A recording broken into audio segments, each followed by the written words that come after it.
औज़ुबिल्लाहिमिनश्शैतानिर्रजीम बिस्मिल्लाहिर्रहमानिर्रहीम रब्बना इश्रह ली सदरी व यस्सिर ली अमरी व अहलुल उक़दतम मिन लिसानी यफ़क़हू क़ौली। Dear students, Assalamu alaikum. Today we are going to start chapter 4 of your first year text, which is about work and energy. प्यारे तुलबा, आज हम आपके फर्स्ट ईयर का चैप्टर 4 जो कि वर्क और एनर्जी पर मुश्तमिल है वो स्टार्ट कर रहे हैं।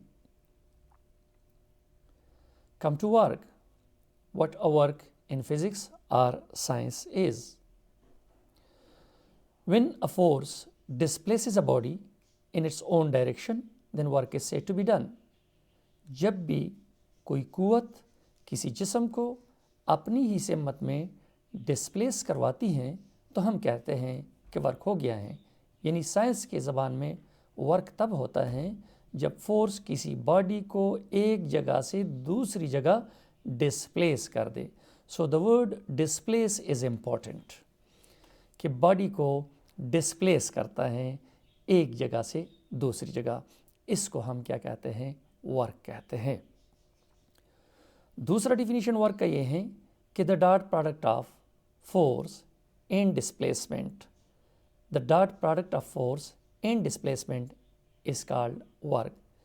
वर्क जो है वो फोर्स और डिस्प्लेसमेंट का डॉट प्रोडक्ट है, या हम ये भी कह सकते हैं कि the change in energy of a body is called work. The change that either be a change in potential energy और चेंज इन काइनेटिक एनर्जी और बोथ। जब भी एनर्जी में चेंज आती है तब हम कहते हैं कि वर्क हो गया है। अब ज़रा देख लो इस फिगर को, आपको ये कर्सर दिखाई दे रहा है, देखो ये डायग्राम बना हुआ है। इस पे हमने सारे फोर्सेस जो कि आपके टेक्स्ट में दिखाई नहीं गए हैं, हम वो भी सारे आपको दिखा के दे रहे हैं। ये एक फोर्स है जो किसी एंगल थीटा पे इस ब्लैक बॉक्स पे या बॉडी पे लगाया जा रहा है और उसको पॉइंट ए से बी पर ले जाया जाता है। ये ए और बी, ए आपने पहले ये कार्नर चूज़ किया तो अब इस कार्नर का नेक्स्ट जो पोजीशन होगा वो डिस्प्लेसमेंट होगा। अगर आपने मिडल पे सेलेक्ट किया तो मिडल तक होगा, अगर आपने स्टार्ट से सेलेक्ट किया तो ए और बी दोनों जो हैं स्टार्टिंग एंड पे आएंगे। सो आपने फोर्स लगाया, फोर्स लगाने के बाद ये बॉडी कितना डिस्प्लेसमेंट कर गया? ये डिस्प्लेसमेंट डी ट्रेवल कर गया ए से बी तक। अब देखो इसमें तो हम नॉर्मली जो आप करते हैं टेक्स्ट में वर्क जो है वो एफ डी कास थीटा कर लेते हो। अब ये एफ जो है बेसिकली सारे फोर्सेस का जो होता है वो नेट फोर्स होता है बेसिकली। अब देखो मैं एक एक पर बताता जाऊंगा इस बॉडी पे कितने फोर्सेस अमल करते हैं। एक तो नॉर्मल फोर्स जो कि अपवर्ड है, एक है वेट जो कि डाउनवर्ड है, एक है फोर्स ऑफ फ्रैक्शन जो कि मोशन का अपोजिट है। नॉर्मल फोर्स और वेट एक दूसरे को बैलेंस करते हैं और ये डिस्प्लेसमेंट के परपेंडिकुलर है, तो न नॉर्मल फोर्स इस केस में काम करता है और न वेट काम करता है। और फोर्स ऑफ फ्रैक्शन को हमने फॉर अ टाइम बीइंग क्या कर दिया? इग्नोर कर दिया है। क्या कर दिया? इग्नोर। अब इस फोर्स को दो कंपोनेंट में हमने रिजॉल्व किया। मैं बार बार यही कहता था कि वेक्टर को सीख लो तो आपका ज़्यादा से ज़्यादा फिजिक्स आएगा। ये देखो इस फोर्स के दो कंपोनेंट हैं, एक है वाई कंपोनेंट जो कि वर्टिकल है और एक है एक्स कंपोनेंट। तो ये देखो एफ एक्स और डी एक दूसरे के पैरेलल हैं और वर्क कौन सा वाला कंपोनेंट कर रहे हैं? अब एफ एक्स कर रहे हैं। कौन सा वाला कर रहे हैं? एफ एक्स कर रहे हैं। इन तमाम सिचुएशन को मैंने इधर, आप देखो नॉर्मल फोर्स क्या है? अपवर्ड है। देखो इस डायग्राम में देखो एफ वाई क्या है? अपवर्ड है। वेट क्या है? डाउनवर्ड है। एफ एक्स क्या है? राइट को है और स्मॉल एफ जो है वो लेफ्ट को है। तो बेसिकली जो वर्क होगा हम नेट फोर्स की वजह से, देखो ये एफ एक्स फर्ज करें पॉजिटिव है तो ये माइनस एफ क्या होगा? नेगेटिव होगा। ये एफ वाई और प्लस एन फर्ज के पॉजिटिव वाई एक्सिस और जो वेट है वो नेगेटिव, तो माइनस एम जी और साथ साथ क्या आएगा? डी आएगा। अभी हमने कहा कि एफ वाई प्लस एन ये क्या कर रहे हैं, mg को क्या कर रहे हैं, बैलेंस कर रहे हैं। तो इसकी वजह से जो वर्क डन है वो क्या हो जाएगा, इसकी वजह से नेट फोर्स जो है ये ज़ीरो हो जाएगा, तो वर्क डन क्या हो जाएगा, ज़ीरो हो जाएगा। और ये फोर्स ऑफ फ्रिक्शन को हमने क्या कर दिया है, कह दिया है कि दो सरफेसेस के दरमियान जो फोर्स ऑफ फ्रिक्शन है वी हैव इग्नोर्ड इट, हमने उसको इग्नोर कर दिया है। तो आपके पास जो फोर्स रह जाएगा, देखो, if force of friction is ignored also n plus fy minus w is equal to 0, so the net work done will be fx यानी x component of force और displacement। fx किस चीज़ के बराबर है, f cos थीटा, और d लगाओ तो f d cos theta आ जाएगा। इसका क्या मतलब हो गया कि जो जिस तरह आपने पढ़ा था कि a dot b a b cos theta, तो a b cos थीटा की जगह आप a डॉट b भी लगा सकते हैं। तो इसी तरह हम लगा सकते हैं कि F D cos theta F dot D, so work is the dot product of force and displacement. ये देखो मैंने क्या कहा कि फोर्सेस बहुत नज़र आ रहे हैं, कौन कौन से फोर्सेस हैं जो कंट्रीब्यूट कर रहे हैं और कौन से नहीं कर रहे हैं। एफ वाई और एन अपवर्ड हैं, वेट जो है वो डाउनवर्ड हैं। जब वेट डाउनवर्ड है ये दोनों कैंसिल कर रहे हैं तो उसकी वजह से वर्क डन ज़ीरो हो जाएगा। फोर्स ऑफ फ्रिक्शन की वजह से वर्क हो रहे हैं, लेकिन हमने फोर्स ऑफ फ्रिक्शन को मोमेंटरली क्या कर दिया है, इग्नोर कर दिया है। तो एक कंपोनेंट रह जाता है जो आपके फोर्स का एक कंपोनेंट है जो कि एक्स कंपोनेंट है along the direction of displacement है, जो क्या कर रहे हैं, वर्क कर रहे हैं। और वो क्या हो गया, F x D. F x किस चीज़ के बराबर है, एफ कास थीटा, और डी अपना, तो एफ डी कास थीटा हो जाएगा, तो ये आ जाएगा एफ डॉट डी। इसका मतलब ये हो गया कि work is the dot product of force and displacement. Work is the dot product of force and displacement. ये फोर्स और डिस्प्लेसमेंट का क्या है, ये डॉट प्रोडक्ट है। अब देखो, आपने तो कहा कि work done is equal to F D cos theta, और आपने देखा अब ये वर्क डन पॉजिटिव कब होगा, अगर थीटा 0 डिग्री से 90 डिग्री तक हो। अगर आप 0 से 90 तक देखें तो उसमें तमाम ट्रिग्नोमेट्रिक वैल्यूज़ जो है वो पॉजिटिव, साइन हो, कोसाइन हो, टेंजेंट हो, कोटेंजेंट हो, कास हो, सीकेंड हो, तमाम पॉजिटिव आते हैं। सो इसमें चूंकि कास थीटा आ रहे हैं, तो कास थीटा अगर 0 डिग्री से लेकर 90 डिग्री तक हो तो वर्क डन जो है वो क्या होगा, पॉजिटिव होगा। Work done will B positive. अब पॉजिटिव में मैक्सिमम पॉजिटिव कब होगा, यानी सबसे ज़्यादा काम तब होगा जब आपका सारा के सारा फोर्स आपको वर्क करके दे देता है। ये वो सिचुएशन होगी जब फोर्स और डिस्प्लेसमेंट दोनों पैरेलल होंगे। So positive work if the angle is from 0 degree to 90 degree, then work done will be positive. Then now come to maximum positive work. If the force and displacement are parallel to each other, then in this case the amount of work will be extreme, that will be maximum. ये वाहिद situation है जिसमें सबसे ज़्यादा काम आपको मिलेगा, किसी और एंगल पे आपको इतना काम नहीं मिलेगा। ये है पॉजिटिव वर्क के बारे में। अब हम आते हैं नेगेटिव वर्क। नेगेटिव वर्क कब होगा, अगर थीटा ग्रेटर देन 90 हो, टू 180 डिग्री हो। If the angle is greater than 90, meaning that 91, 92, 93, 94 point something to 180 हो, then work will be negative. आप फार्मूले में पुट करते जाओ, कैलकुलेटर से देखते जाओ, ऑटोमेटिकली आपके पास क्या होगा, वर्क नेगेटिव आता जाएगा। So work will be negative when the angle is greater than 90 up to 180 degree. Maximum negative work. Now when the work done will be maximum negative, the work done will be maximum negative if the force and displacement are anti-parallel. If the force and displacement are anti-parallel. For example, you apply brakes of your car. For example, force of friction, they are anti-parallel to each other. So in this case, the work done will be negative. You see, WFD cos 180 degree and cos 180 degree is equal to -1. So maximum negative work will be done if the force and displacement are anti-parallel. अगर force और displacement anti-parallel हो तो negative। इसकी example क्या है, example जो है work done by force of friction, work done by all resistive forces. Okay, now come when the work done will be zero. When will the work done be zero? अब आ जाओ कि work done zero कब होगा? अगर force और displacement एक दूसरे के साथ 90 का एंगल बना रहे हो तो वर्क डन क्या होगा? ज़ीरो होगा. If the force and displacement are perpendicular or orthogonal, orthonormal or at right angle to each other, then the work done will be zero. काम कब नहीं होगा? अगर डिस्प्लेसमेंट और यानी अगर डिस्प्लेसमेंट यू हो रही है, डिस्प्लेसमेंट और फोर्स इस डायरेक्शन में है, तो ये देखो 90 का एंगल बन रहा है, ये देखो 90 का, वो कोई भी वर्क नहीं होगा. सो whenever force and displacement are at right angle to each other, then in this case the work done will be zero. Now, in case of centripetal force, you know that the body is rotating along a circular path and there is no displacement towards the center of a circle.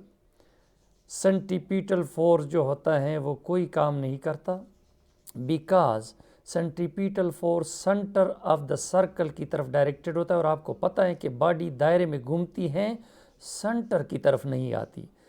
Centripetal force जो होता है हमेशा perpendicular होता है direction of displacement का. इस वजह से भी आप कह सकते हैं कि वर्क नहीं हो रहा. दूसरी बात यह है कि हमने कहा था अगर फोर्स की डायरेक्शन में डिस्प्लेसमेंट होगी तो तब वर्क होगा. तो सेंट्रीपिटल फोर्स सेंटर की तरफ डायरेक्टेड है लेकिन बॉडी सेंटर की तरफ डिस्प्लेसमेंट नहीं कर रही है, तो इसीलिए हम कहते हैं कि work done by centripetal force is always zero. इसी तरह work done by normal force जो आप ऊपर देख रहे हैं डायग्राम में आपने अभी देखा, ये देखो ये नॉर्मल फोर्स है, डिस्प्लेसमेंट इस डायरेक्शन में है, तो ये एक दूसरे परपेंडिकुलर है, तो कोई भी काम नहीं कर रहा. इसी तरह नॉर्मल फोर्स के अलावा यहाँ पर इस पर्टिकुलर केस में जो है वेट भी ज़ीरो काम कर रहे हैं. ये देखो वेट इज़ डायरेक्टेड डाउनवर्ड और डिस्प्लेसमेंट इस डायरेक्शन में है, तो उसके दरमियान एंगल क्या है? 90 है. इसी तरह जो एफ वाई है, वाई कंपोनेंट ऑफ फोर्स है, वो भी ज़ीरो काम कर रहा है बिकॉज वो भी डिस्प्लेसमेंट का क्या है? परपेंडिकुलर है. So whenever force is perpendicular to the direction of motion or direction of displacement, then no work will be done. कोई भी काम नहीं होगा. अब देखो हम आते हैं कि इस आई यूनिट ऑफ वर्क क्या है? इस आई यूनिट ऑफ वर्क जो है वो जॉल है और 1 जॉल जो होता है वो किसके बराबर होता है? 1 जॉल जो होता है 1 Newton 1 metre.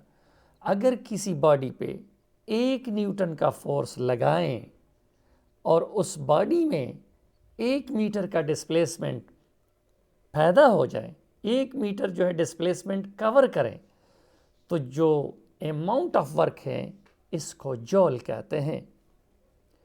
If 1 Newton force displaces a body by 1 meter, then the amount of work is said to be 1 joule. CG इस यूनिट उसकी ergs है, ERGS ergs, और 1 जॉल 10⁻⁷ ergs के बराबर होता है. 1 जॉल 10 की ताकत 7 ergs के बराबर होता है. सो इस आई यूनिट जो है वो जॉल हो गया और अगर 1 न्यूटन का फोर्स लगाए, 1 मीटर का फासला उससे ट्रेवल हो जाए, तो अमाउंट ऑफ वर्क डन क्या होगा? 1 जॉल होगा. और अगर 2 न्यूटन फोर्स लगाया जाए और 1 मीटर का डिस्प्लेसमेंट हो तो अमाउंट ऑफ वर्क डन 2 जॉल होगा. इसी तरह बढ़ते जाए. तो ये है आपके पास क्या? जॉल जो है वो यूनिट है. अब डायमेंशंस ऑफ वर्क जो है वो क्या है? डायमेंशन वर्क की unit KG metre square per second square है. KG metre square per second, तो केजी के लिए कैपिटल एम, मीटर स्क्वायर के लिए एल स्क्वायर और पर सेकंड स्क्वायर के लिए क्या होगा? T⁻⁻² होगा. क्या होगा? T⁻². अब आपने ये पढ़ा, अक्सर आप लोग जो होते हैं जब आप ज़्यादा पढ़ लेते हो तो कहते हैं कि मैंने बहुत ज़्यादा काम कर दिया. पढ़ते पढ़ते थक जाते हो तो कहते हो कि मैंने बहुत बहुत ज़्यादा काम कर दिया, हालांकि आपने कोई काम नहीं किया साइंसी लिहाज से। क्योंकि साइंस में ये कहते हैं कि वर्क तब होगा अगर कोई बॉडी फोर्स की डायरेक्शन में डिस्प्लेसमेंट करे। इस केस में आपको मस्कुलर श्रिंकेज वगैरह तो होगी, वो माइक्रोस्कोपिक वर्क आप उसको कह सकते हैं, लेकिन macroscopic work is important in physics and science. Macroscopic का मतलब ये है कि आप फोर्स की डायरेक्शन में विजिबल डिस्प्लेसमेंट देख ले, फोर्स की डायरेक्शन में विजिबल डिस्प्लेसमेंट देख ले तो हम क्या कहते हैं कि मैक्रोस्कोपिक वर्क हो गया। और ये साइंस और फिजिक्स में इसको असल में वर्क कहते हैं। तो ये चीज़ जो है आप जहन से निकाल लें कि ये वर्क जो है ये मैंने पढ़ा तो बहुत ज़्यादा थक गया हूँ, तो बहुत ज़्यादा काम कर दिया है, ये आपने काम नहीं किया साइंस के लिहाज से। साइंस के लिहाज से काम वो होता है जब आप फोर्स लगाएंगे और बॉडी को डिस्प्लेस करेंगे, तब काम होगा। अब हम आते हैं work energy theorem. Work energy theorem कहते हैं कि work done is equal to what? Work done is equal to change in energy, not energy, but change in energy is important. For example, if there is a change in potential energy, then we say that the change in potential energy is equal to work done. If there is only change in kinetic energy, velocity is change, then we say that work done is equal to change in kinetic energy. If you are moving an inclined plane पे आप जा रहे हैं, किसी चीज़ को छोड़ देते हैं तो पोटेंशियल एनर्जी में चेंज आ रहे हैं, काइनेटिक में भी चेंज आ रहे हैं, तो उसमें क्या होगा? वर्क डन क्या होगा? Change in potential energy plus change in kinetic energy, इसके सम के बराबर होगा। Meaning that if I lift a body from here to here then work is done, if I bring it here work is done by the body. अगर कोई body uniform velocity से जा रही तो चेंज इन काइनेटिक एनर्जी नहीं आ रही तो work done नहीं होगा। मतलब ये हुआ कि change in energy, the word change is important. बाज़ औक़ात ये कहता है कि हम वर्क और एनर्जी में मेन फ़र्क ये है कि एनर्जी बाज़ औक़ात बॉडी को मूव भी कर सकती है और बाज़ नहीं करती। दीवार पे आप फोर्स लगा रहे हैं, दीवार जो है वो गिर नहीं रहा है, एनर्जी तो आप लगा रहे हैं लेकिन वर्क नहीं हो रहा है। यानी वर्क श्योरली एनर्जी है, लेकिन जो एनर्जी का कॉन्सेप्ट है वो श्योरली वर्क नहीं है। वो एनर्जी वर्क है जो कि बॉडी को क्या करे? डिस्प्लेस करवा दे। फोर्स लगा के एनर्जी चेंज हो जाए और बॉडी क्या हो जाए? डिस्प्लेस हो जाए, तो तब हम कहते हैं कि वर्क हो गया है। अब तो ये हो गया वर्क एनर्जी थ्योरम। इसके बाद आते हैं work done is equal to area under F D line, area under force and displacement line. For example ये देख रहे हो, एक बॉडी पर 10 न्यूटन का कांस्टेंट फोर्स लग रहा है। अगर फोर्स कांस्टेंट हो तो 10 न्यूटन का फोर्स लगाया और 2 मीटर तक डिस्प्लेस कर दिया, तो ये देखो ये आपको दिखाई दे रहा है एरिया ऑफ रेक्टेंगल। तो वर्क डन क्या हो गया? Area of rectangle. और रेक्टेंगल का एरिया क्या होता है? Length multiplied by width. तो 2 - 0 2 आएगा और 10 - 0 क्या आएगा? 10 आएगा। तो 2 × 10 इज इक्वल टू 20 जूल आ जाएगा। क्या आ जाएगा? 20 joule. So that will give you the work done. जब भी आपने वर्क डन कैलकुलेट करना होता है तो ये जो है एफ डी लाइन ये है, इसके नीचे जितनी एरिया ये आ रही है that is equal to work done. दूसरा अगर आप देख लें, ये अगर आप देखिए आपने constantly force up to 10 newton चला गया और ये क्या हो गया? 2 मीटर तक बॉडी को डिस्प्लेस कर दिया। वही वाली चीज़ है, लेकिन अब फोर्स कांस्टेंटली इंक्रीज़ कर रही है और 10 तक पहुंचने में, जब 10 तक पहुंचता है तो बॉडी ने कितना डिस्प्लेसमेंट ट्रेवल कर दिया? 2 मीटर का डिस्प्लेसमेंट कर दिया। अब जनाब अगर आप देखें, ये चूँकि रेक्टेंगल नहीं, ये ट्राइंगल है। ट्राइंगल का एरिया क्या होता है? Half multiplied by base multiplied by perpendicular, half times base multiplied by perpendicular, multiplied by perpendicular. तो ये देखो W यहाँ पर क्या होगा? एरिया ऑफ ट्राइंगल, जो कि क्या होता है? Half multiplied by 2 - 0 2 multiplied by 10 - 0 10। तो क्या आ जाएगा? इससे 2 कट जाएगा और उससे आ जाएगा 10 जूल। इससे क्या आ जाएगा? 10 जूल आ जाएगा। So that is the calculation of work done. अगर आपके पास क्या हो? वेरिएबल फोर्स हो, जो अभी हम डिस्कस कर रहे हैं, तो वर्क डन जो लाइन आता है उसके नीचे जो एरिया आती है वो सारी एरिया के बराबर जो है वर्क डन होगी। Now come to work done by variable force. Variable force so like spring force, when you are extending the spring, the force X is increasing slowly and gradually and the force is not constant because F is equal to kx. सो जब spring को आप क्या करते हो, extend करते हो तो x बदलता रहता है और जब बदलता रहता है तो इससे क्या होता है, फोर्स चेंजिंग होता है, कांस्टेंट नहीं होता। इसी तरह मैंने आपको पढ़ाया था कि जी की वैल्यू में जब भी ऊपर आप जाते हैं तो जी की वैल्यू में कमी आती है, नीचे आते हो तो ज़्यादती आती हैं, सरफेस से नीचे जाते हो तो फिर भी कमी आती हैं। वो सारा I have explained it in to you a little bit. अब ये है कि इस तरह वर्क डन अगेंस्ट ग्रेविटी कर रहे हो या वर्क डन बाय ग्रेविटी होती तो उसमें फोर्स क्या करता है, वेरी करता है। ये देख रहे हो, या अगेंस्ट ग्रेविटी जब आप काम करते हो तो फोर्स क्या करता है, वेरी करता है, वेरी करता है, वेरी करता है। तो इसके लिए फिर हम ये क्या कर लेते हैं कि we divide the total distance into small patches or elements each of delta x1, delta x2, delta x3, delta xn so that the force remain constant within the segment। मैंने ये नहीं कहा कि फोर्स चेंज नहीं हो रहा, force change हो रहे हैं लेकिन उस छोटे सेगमेंट के अंदर चेंज नहीं हो रहा। फॉर एग्जांपल यहाँ से लेकर यहाँ तक जो है ग्रेविटेशनल फोर्स 10 न्यूटन है, यहाँ पर 9.8 हो गया तो यहाँ से ऊपर जब जाते हो तो यहाँ से लेकर यहाँ तक ये 9.8 है, यहाँ पर 9.7 हो गया तो यहाँ से लेकर ये 9.7 हो गया। तो 10 के लिए अपना वर्क कैलकुलेट करो, 9.8 न्यूटन के लिए अपना, 9.6 के लिए अपना। इसी तरह जो है और वो फोर्स क्या करता है, चेंज करता रहता है। जब चेंज करता है तो हर छोटे छोटे सेगमेंट में वो फोर्स की एक पर्टिकुलर वैल्यू रहती है जो कि हम वो जिसके ज़रिए से हम क्या करेंगे, वर्क को कैलकुलेट करेंगे। इस छोटे सेगमेंट में इसमें अपना वर्क कैलकुलेट करो, इसमें अपना वर्क कैलकुलेट करो। यानी ये मतलब हुआ कि force is changing but within the small segment there is a particular value of force, कि फोर्स की पर्टिकुलर वैल्यू होती है और वो चेंज नहीं हो रही। और हर पर्टिकुलर वैल्यू ऑफ फोर्स के लिए हर सेगमेंट में हम क्या करते हैं, वर्क को कैलकुलेट करते हैं और फिर टोटल वर्क डन जो है वो ऐड कर लेते हैं। फॉर एग्जांपल स्प्रिंग है, डायरेक्टली तो एक्सटेंड हो चुकी, delta x1, delta x2, delta x3, delta x4, delta x5, delta x6, और उसके साथ साथ फोर्स भी चेंज, ये क्या हो रहा है, चेंज हो रहा है।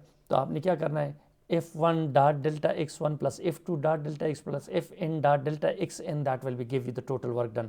मतलब ये हुआ कि जब भी फोर्स वेरिएबल हो तो आपने सारे डिस्प्लेसमेंट को छोटे छोटे टुकड़ों में तकसीम करना है ताकि हर छोटे टुकड़े के अंदर पर्टिकुलर वैल्यू ऑफ फोर्स रहे और वो फैक्स रहे और वो कांस्टेंट रहे, चेंज ना हो। यानी वो जितने आप सेगमेंट को छोटा रखोगे उतना फोर्स क्या रहेगा, ज़्यादा जो है वो कांस्टेंट रहेगा, और जितना सेगमेंट बड़ा होगा तो फोर्स जो है वो कांस्टेंट होगा। जो वर्क कैलकुलेट करोगे वो ज़्यादा प्रिसाइज कैलकुलेशन नहीं होगी। सो छोटे सेगमेंट लो, हर एक में अपना अपना वैल्यू ऑफ फोर्स होगा। डेल्टा x1 में F1 होगा, डेल्टा x2 में F2 होगा, डेल्टा Fn में क्या होगा, डेल्टा xn में क्या होगा, Fn होगा। और उसके लिए हर एक के लिए हमने क्या करना है, अलग अलग वर्क डन को कैलकुलेट करना है और फिर इनको सम अप करना है। क्या करना है, सम अप करना है। जिस तरह F1 delta x1 plus F2 dot delta x2 plus Fn dot delta x1 और W is equal to summation I is equal to 1 Fi dot delta xi। देखो ये स्प्रिंग है, इसको एक्सटेंड किया गया है, या इस रीजन से लेकर इस रीजन तक F1 है और ये डेल्टा D1 या डेल्टा x1 है, ये F2 है और ये डेल्टा D2 है, डेल्टा x2 है, और यहाँ पर ये क्या है, Fn और ये डेल्टा xn है। और यहाँ पर ये सिनेरियो, ये देखो ग्राफ बना दिया गया है वेरिएबल का, एंगल भी चेंज हो सकती है, डायरेक्शन भी चेंज हो सकता है, कुछ भी हो सकता है। ये देखो ये डेल्टा D1 है, ये डेल्टा D2 है और ये डेल्टा Dn है। तो ये A1, A2, A3, A4, An सबको क्या कर दो, ऐड कर लो। Work done will be equal to area under this line, area under this line. So that area A1, A2, A3, A4. So when you add them together, that will give you the total work done. So this is what the work done by variable force. This is what the work done by variable force. So when the force is varying, you should divide the total distance into small elements, small distances, small patches, such that the value of force remains constant within that small patch. force will be changing, but there will be a particular value of force in a particular segment. So that what I mean. So work के बारे में ये conclusion हो गया कि mental work या जो आपने स्टडी किया इसको हम वर्क नहीं कहते। कंक्लूजन ये रहा कि जब भी किसी बॉडी पे फोर्स लगाया और वो बॉडी डिस्प्लेस हो गई तो फिर हम कहते हैं कि वर्क हो गया है, अदरवाइज नॉट। डिस्प्लेसमेंट शर्त है वर्क के लिए। दूसरी बात जो हमने की कि वर्क डन जो है एफ डी कास थीटा के बराबर होता है। तीसरी बात जो हमने की कि वर्क डन पॉजिटिव कब होगा, अगर एंगल 0 डिग्री से लेकर 90 डिग्री तक हो तो वर्क डन क्या होगी, पॉजिटिव होगी।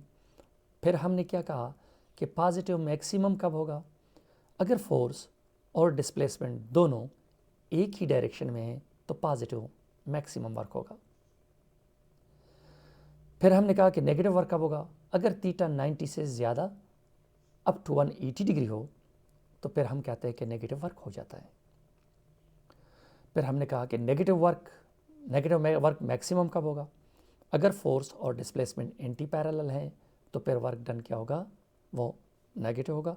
नेगेटिव का मतलब ये हुआ कि आपकी एनर्जी कुछ ज़ाया हो रही हैं, वेस्ट हो रही हैं। यूज़फुल एक है जो कि आप बॉडी को डिस्प्लेस करना चाहते हैं एक डायरेक्शन में और बॉडी उस डायरेक्शन में जा रही है तो वो यूज़फुल है, लेकिन जो फ्रैक्शन वगैरह थोड़ी बहुत आपको रुकावट दे रही हैं, आपकी एनर्जी का कुछ हिस्सा उसमें ज़ाया हो रहा है, तो वो जो होता है वो नेगेटिव, बेसिकली वो नेगेटिव वर्क ये होता है। नेक्स्ट जो हमने कहा कि वर्क डन 0 कब होगा, अगर फोर्स और डिस्प्लेसमेंट के दरमियान एंगल 90 डिग्री होगी तो वर्क डन क्या होगा, 0। नॉर्मल फोर्स 0 काम करता है, सेंटीपीटल फोर्स जो है वो 0 वर्क करता है।